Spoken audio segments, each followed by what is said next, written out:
The man was on the edge of freezing to death, yet he stripped off his clothes and curled up naked in the snow, shivering violently. He tried, blowing into his hands for warmth, but it was useless. Instead of dressing again, he stared at the plastic bag in his grip and made a painful decision, pouring out the last bit of flour. He filled the bag with snow, hoping it would melt into water by nightfall. The snow remained frozen, and his clothes were still. Soaked, angry at his misfortune, he cursed himself for getting lost while skiing and falling into an icy lake. Then he spotted what looked like a warm house on the mountain for the first time in 2 days. He felt hope to conserve energy. He stayed in a rocky crevice, planning to climb toward the house in the morning. At dawn, he woke feeling revived. The snow in his bag had melted, and miraculously his phone and radio still worked. Motivated, he started climbing toward the house hidden in clouds. But after 3 days without food, his vision blurred. Near the summit, he rubbed his eyes. The house was gone. It was only a hallucination caused by hypothermia. Devastated, but determined, he continued. At night, he stumbled into a cave and found a skeleton, wishing there was meat left, but wolves had stripped it clean. He checked his phone, but it died. The sound of wolves howling grew closer. He used his snowboard as a crutch and walked all night, until pain in his leg stopped him. Rolling up his pants, he saw his socks soaked in blood and his calves swollen dark purple.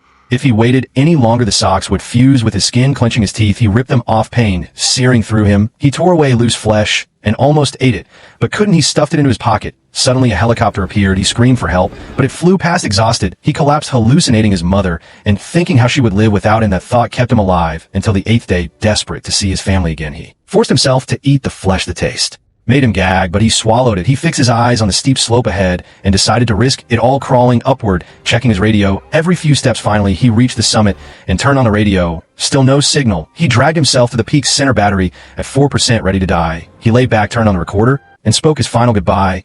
Just as he closed his eyes, the radio caught a signal. Moments later, a helicopter appeared in the sky above him.